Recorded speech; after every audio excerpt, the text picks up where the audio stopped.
আমার স্বামী আমাকে বলছে নিজের অধিকার আদায় করে তবে আমার বাড়িতে আসবে, নাহলে তোমার সাথে আমার সংসার হবে না।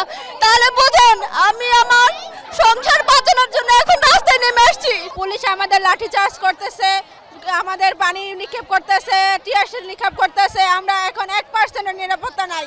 আমাদের কষ্ট, আমরা আমাদের সুপারিশ কইরা, এই সরকার সুপারিশ কইরা আমাদের রেজাল্ট বাতিল, আমার এই সরকারি রেজাল্ট বাতিল করে দিয়েছে। এখন আমরা ঘরেও জায়গা নাই, বাইরেও জায়গা নাই, কোথাও আমাদের জায়গা নেই। আমার পরিবার আমাকে এখন রাস্তায় ফেলে দিছে, বলছে চাকরি অধিকার আদায় করা না পর্যন্ত বাসায় আসবে না। আমার স্বামী আমাকে বলছে নিজের অধিকার আদায় করে তবে আমার বাড়িতে আসবে, নাহলে তোমার সাথে আমার সংসার হবে না। তাহলে বুঝেন আমি আমার সংসার বাঁচানোর জন্য এখন রাস্তায় নেমে আসছি।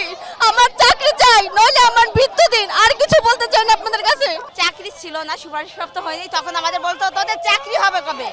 যখন চাকরি হয়েছে কেউ জিজ্ঞেস করে না যে তো শুনলাম তোদের চাকরি হয়েছে, কেউ জিজ্ঞেস করে না। যখন নিয়োগ স্থগিত হয়েছে সবাই এসে বাড়ি বাড়ি বলে তোদের চাকরি নাকি বাতিল হয়েছে, তোদের যোগদান কবে, কোন স্কুলে চাকরি হয়েছে। এখন লোক দেখলে আমরা লুকাই, যদি কাউকে দেখি আমরা লুকিয়ে পড়ি ঘরে, আমরা ঘর থেকে বেরোতে পারি না। লোকে আমাদের ট্রিটকারি করে, এমনও কথা বলে যে আমাদের জন্য, আমাদের মনে হয় ঘুষের জন্য আমাদের চাকরিটা হয়েও ক্যান্সেল হয়ে গেছে। আমাদেরকে এমনই প্রশ্ন করে কি তোমরা কি ঘুষ দিতে পারো নাই, ঘুষের জন্য কি তোমাদের চাকরি হয় নাই। ঘরে বিভিন্ন সমস্যা হইতাছে যে তুমি যে চাকরি হয়েছে তোমাদের কই জয়েন নাই, কিছু নাই, তোমার কি চাকরি হয়েছে। সব বাইরের সবাই জিজ্ঞাসা করে কোন স্কুলে তোমাদের জয়েন হয়েছে, তোমরা কি মানে। আমরা এখন ঘরেও জায়গা নেই, আমরা বাইরে আসছি, বাইরেও জায়গা নেই, আমাদের কষ্ট দেখার মতো কেউ নাই। আমরা যে আমার ফ্যামিলির দায়িত্ব নিব, আমরা যে সুপারিশ করি, আমাদের এখন কি কিসের মধ্যে ফেলাইছে দেখেন।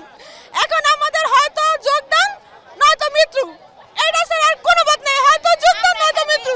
এটা আসলে কষ্টের। দেখেন একটা চাকরি মানুষের স্বপ্ন থাকে, এই চাকরি মানুষ পায় সম্মানের খাতিরে। আমরা চাকরি পরীক্ষা দিলাম, উত্তীর্ণ হলাম, সম্মানের সাথে যোগদান করবো, কিন্তু যোগদান করতে না পেরে রাজপথে এনে দিয়েছে আমাদেরকে।